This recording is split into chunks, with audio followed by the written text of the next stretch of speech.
Class 6 के NCERT का chapter number 7 है। जो चैप्टर नंबर 7 हमने पिछली वीडियो में पढ़ाया था उसी का ये पार्ट है।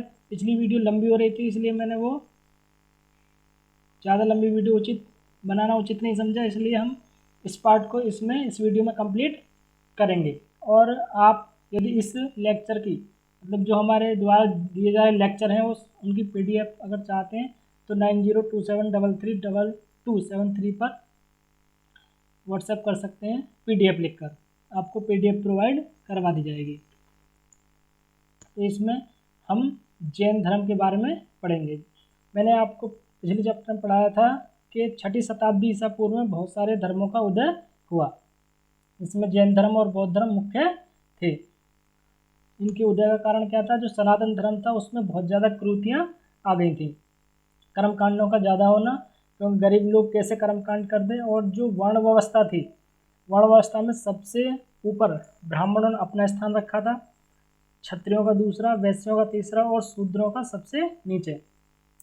लेकिन अब व्यवस्था में परिवर्तन हो रहा था, इसलिए जो क्षत्रिय थे अपने दम पर राजा बन रहे थे तो वो अपना स्थान ऊपर चाहते थे, इसलिए वो उस व्यवस्था को छोड़ना चाहते थे। उस समय वैश्यों की स्थिति भी बहुत ऊपर आ चुकी थी, इसलिए वो भी अब समाज में अपना स्थान ऊपर चाहते थे। और जो शूद्रों की तो सबसे नीचे स्थिति थी, इसलिए वो अपने लिए सम्मान चाहते थे। इसलिए जैन धर्म और बौद्ध धर्म में क्या कहा गया था कि सभी समान हैं और सभी को निर्वाण की प्राप्ति हो सकती है। जबकि सनातन धर्म में उनको वेदों को पढ़ना ज्ञान नहीं था, कोई यज्ञ वगैरह नहीं कर सकते थे, बहुत सारे अधिकारों से उन्हें वंचित किया गया था और वो गांव के बाहर रहते थे। ये उनके उदय के कुछ प्रमुख कारण थे। बौद्ध धर्म के बारे में हमने पहले ही पढ़ चुका है। अब इसके बाद जैन धर्म के वास्तविक संस्थापक महावीर स्वामी थे। वास्तविक संस्थापक क्यों? मतलब ये मूल संस्थापक नहीं थे। जो महावीर स्वामी हैं जैन धर्म के मूल संस्थापक नहीं थे। इसमें 24 तीर्थंकर हुए हैं। जैन धर्म में कितने तीर्थंकर हुए हैं? 24। और जो वर्धमान महावीर स्वामी हैं ये 24वें ही तीर्थंकर थे। कितने में? 24वें। अगर पूछा जाए कितने में तीर्थंकर थे? 24वें तीर्थंकर थे। और सबसे जो प्रथम तीर्थंकर थे वो थे ऋषभदेव। इनको जैन धर्म का संस्थापक माना जाता है। तो महावीर स्वामी ऋषभदेव मूलतः जैन धर्म के क्या थे? संस्थापक थे। ये प्रथम तीर्थंकर थे। 24वें तीर्थंकर कौन थे? महावीर स्वामी थे। और जो ऋषभदेव हैं इन्होंने इनकी 4 शिक्षाएं थी: सत्य, अहिंसा, अस्तेय, अपरिग्रह। और जो ब्रह्मचर्य था वो महावीर स्वामी ने जोड़ा था। याद रखना है आपको इनका: सत्य, अहिंसा, अस्तेय और अपरिग्रह। इनकी ये 4 शिक्षाएं थी। और 5वां ब्रह्मचर्य महावीर स्वामी ने जोड़ा था। जो वर्धमान महावीर स्वामी है इनका जन्म कब हुआ था? 2500 वर्ष ईसा पूर्व। वो 2500 वर्ष पूर्व, सॉरी ईसा पूर्व नहीं, 2500 वर्ष पूर्व। और ये वज्जी संघ के लिच्छवी कुल के थे। जैसे महात्मा बुद्ध शाक्य कुल के थे वैसे ये वज्जी संघ के थे। वज्जी संघ के लिच्छवी कुल के थे। वो महात्मा बुद्ध किसके थे? शाक्य कुल के थे। और ये भी क्षत्रिय थे और महात्मा बुद्ध भी क्षत्रिय थे। इन्होंने 30 वर्ष की अवस्था में क्या? गृह त्याग कर दिया। और ज्ञान प्राप्ति इन्हें 12 वर्ष की तपस्या के बाद प्राप्त हुई। मतलब इन्होंने 12 वर्ष खूब तपस्या की, जब इनको ज्ञान की प्राप्ति हुई। इनकी जो शिक्षाएं हैं: सत्य जानने की इच्छा रखने वाले प्रत्येक स्त्री पुरुष को अपना घर छोड़ देना चाहिए। इन्होंने कहा कि जो अगर स्त्री पुरुष सत्य की खोज करना चाहते हैं, सत्य को जानना चाहते हैं, तो उनको अपना घर छोड़ देना चाहिए। जैसे मैंने पिछले चैप्टर में बताया था कि इन्होंने और महात्मा बुद्ध ने संघ की व्यवस्था की थी। अहिंसा के नियमों का कड़ाई से पालन करना चाहिए। सभी जीव जीना चाहते हैं, सभी के लिए जीवन प्रिय है। मतलब इन्होंने अहिंसा पर बहुत अत्यधिक बल दिया। ये कहते हैं कि एक कीड़ा भी आपके द्वारा नहीं मरना चाहिए। अति अहिंसावादी होने के कारण ही इसका प्रसार कम हो पाया था। क्योंकि जो किसान थे उनको खेती बाड़ी करनी होती थी, इसलिए वो लोग किसान इसको ज़्यादा अपना नहीं पाए, क्योंकि अगर किसान खेती करेंगे तो कीड़े मकोड़े जो भी उनसे उनके हल के द्वारा या पेस्टिसाइड के द्वारा मारे ही जाएंगे। और जो क्षत्रिय थे उनका धर्म ही समाज की रक्षा करना था, और युद्ध में लोगों को मरना मतलब मारा ही जाता है, इसलिए क्षत्रिय भी इसे ज़्यादा अपना ना सके थे। ज़्यादातर ये वैश्यों जो व्यापारी वर्ग था उन्होंने इसको अपनाया था, क्योंकि उनका काम व्यापार करना था, तो उसमें वो अहिंसा का पालन कर सकते थे। वैसे इन्होंने इनकी जो शिक्षाओं में क्या था, मतलब इनकी शिक्षा मानी जाती हैं वो सत्य,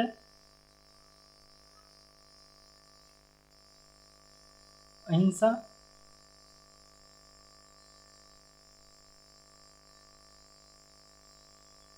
अस्तेय और अपरिग्रह।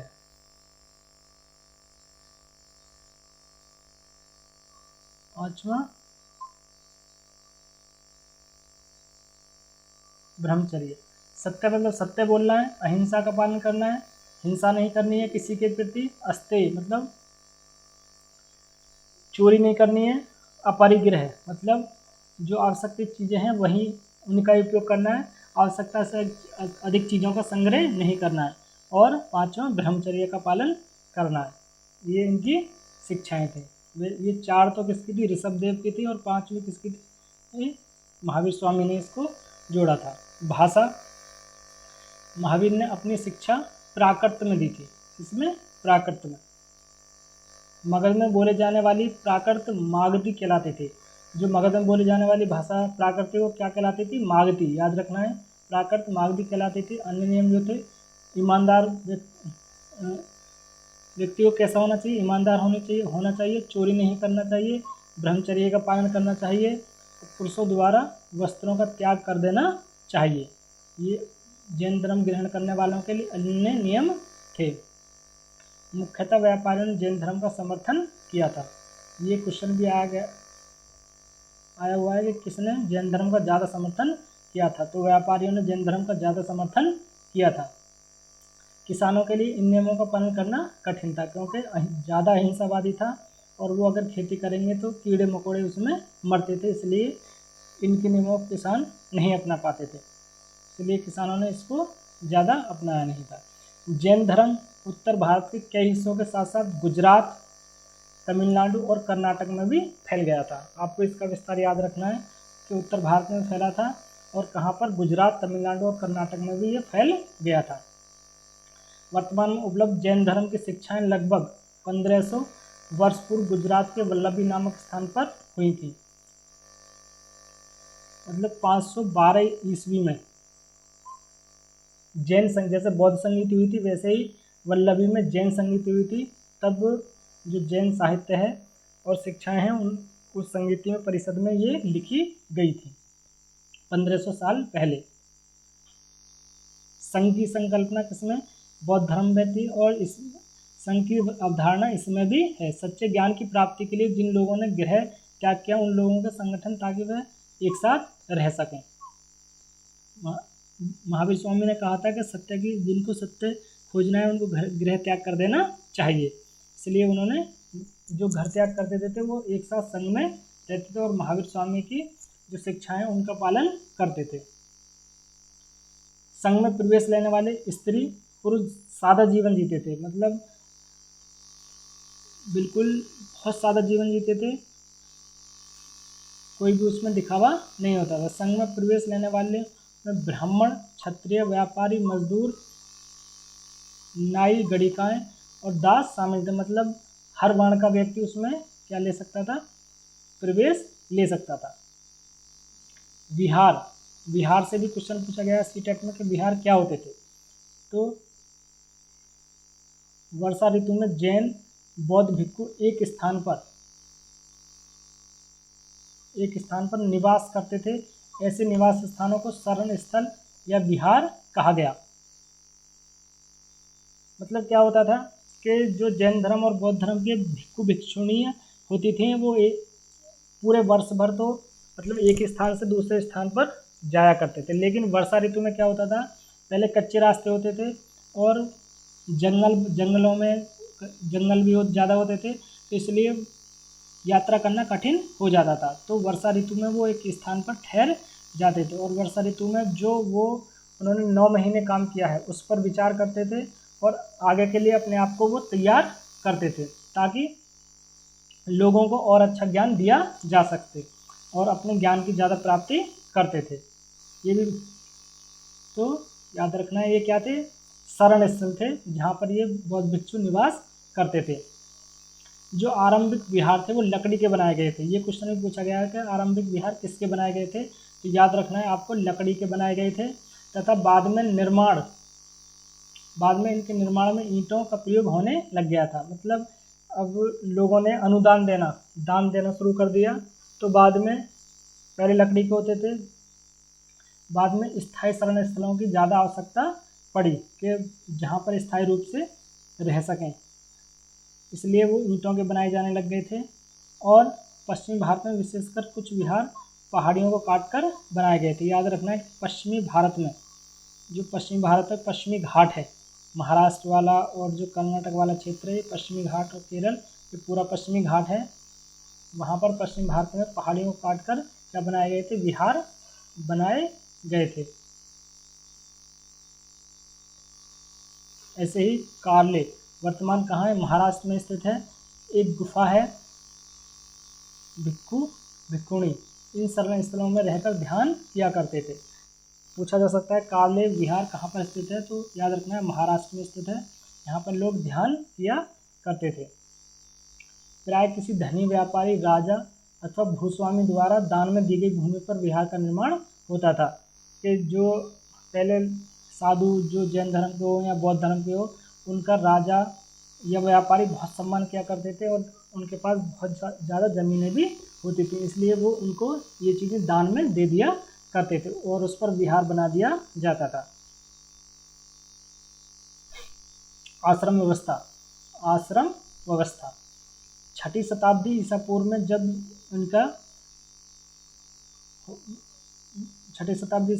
जब जैन धर्म और बौद्ध धर्म का उदय हुआ, तो ब्राह्मणों ने सनातन धर्म में आश्रम व्यवस्था की व्यवस्था की। जिस समय जैन बौद्ध धर्म लोकप्रिय हो रहे थे, उसी समय ब्राह्मणों ने आश्रम व्यवस्था का विकास किया।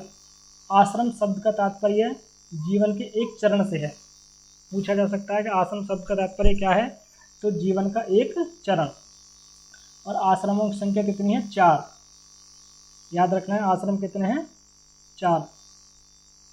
पहला है ब्रह्मचर्य आश्रम, 1 से 25 वर्ष तक, मान लीजिए 25 वर्ष तक ब्राह्मण क्षत्रिय वैश्य द्वारा वेदों का अध्ययन। इसमें क्या करता था, मतलब उसका ब्राह्मण क्षत्रिय वैश्य शूद्रों का उपनयन संस्कार होता था। उपनयन संस्कार तब होता था जब वो शिक्षा प्राप्त करने के लिए आश्रम में जाते थे और 25 वर्ष तक वो क्या करते थे, वहाँ आश्रम में रहकर वेदों का अध्ययन करते थे, ज्ञान की प्राप्ति और जो उन्हें कलाएं सीखनी होती थी, भाला चलाना, तीर चलाना, गधा चलाना, सबका प्रशिक्षण वहाँ पर इनको दिया जाता था। मतलब आगे की जिंदगी के लिए उन्हें एक तरह से तैयार किया जाता था। दूसरा था गृहस्थ आश्रम, 25 से 50 वर्ष तक विवाह कर गृहस्थ में रहना होता था। आप विवाह करके अपने घर पर रह सकते हैं। तीसरा था वानप्रस्थ आश्रम 50 से 75 वर्ष तक जंगल में रहकर साधना करनी होती थी। अब घर को छोड़ देना है और जंगल में रहकर आपको क्या करना है, साधना करनी है, मतलब भगवान का ध्यान करना है और ज्ञान की प्राप्ति करनी है, जिससे ज्ञान की प्राप्ति की जा सके।